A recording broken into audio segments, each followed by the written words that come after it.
Up next, we'll take you back to 1876 and the bank where Jesse James met his match. History happened here in the small town of Northfield, Minnesota. The only place in the world that can tout that they stopped the James Younger gang. Hayes Scriven presides over one of the most unique Western museums in America, the bank where Jesse James and his gang met their match. It all ended here. It was September 7th, 1876. 8 outlaws led by Jesse James rode into Northfield to rob the First National Bank. Frank James, Charlie Pitts, and Bob Younger walked in the door, jumped over the teller's cage, forced Alonzo Bunker, Frank Wilcox on the floor, ordered them to put their hands in the air, went over to the cashier's table and asked Joseph Lee Haywood to open the vault. He refused. Downtown Northfield, Minnesota looks much the way it did back in September of 1876 when the James gang rode into town to rob that bank. You can even see the hitching posts where the outlaws tied up their horses. Same floor, same nails, same everything. Jordan Fields is one of the guides that can take you into the restored bank that looks exactly like it did the day of the holdup. That clock there is the same clock that was there on the day. And the table, too, is the one that Haywood was leaning on when Frank James shot him. Acting bank teller Joseph Lee Haywood gets much of the credit for thwarting the bank robbery. He resisted the gang, costing them valuable time, but paid for it with his life. I'm proud that he did that. I think he saved Northfield that day. Displays in the restored bank museum tell Haywood's courageous but tragic story.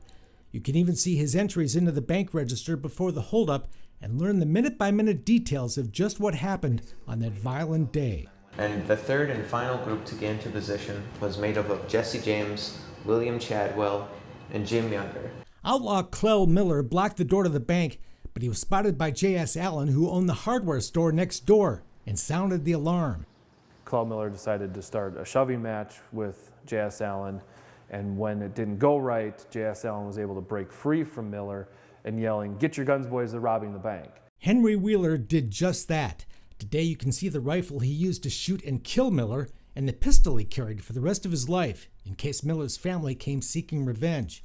You can also see some of the guns the outlaws carried that day, the saddle one of them rode, and walk into the bank vault that held $15,000 that, thanks to Haywood's bravery, the gang never got their hands on.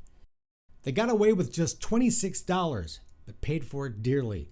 By the end of the robbery and the ensuing manhunt, 3 outlaws were dead and all the others wounded. The Younger brothers went to prison, and while Frank and Jesse James got away, the James Younger gang was history, and Jesse would be shot dead less than 6 years later. These townspeople rose up against basically an act of terror and said, this is not going to happen in our community. That's impressive when that group had been doing that for 10 plus years. Who knows how many people they had killed. Northfield celebrates its brave ancestors every September during the defeat of Jesse James days.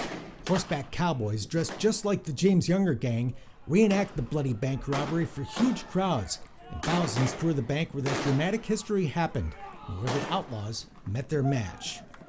Jesse and Frank and Cole and all them, they get the glory all the time, but it's never the townspeople that get the story, and here they do. You've read about it when you were in school and learned, and then you stand here where it all happened. It just makes life real, I guess. The Bank Museum is open 7 days a week, and the defeat of Jesse James Days happens the first weekend after Labor Day every September.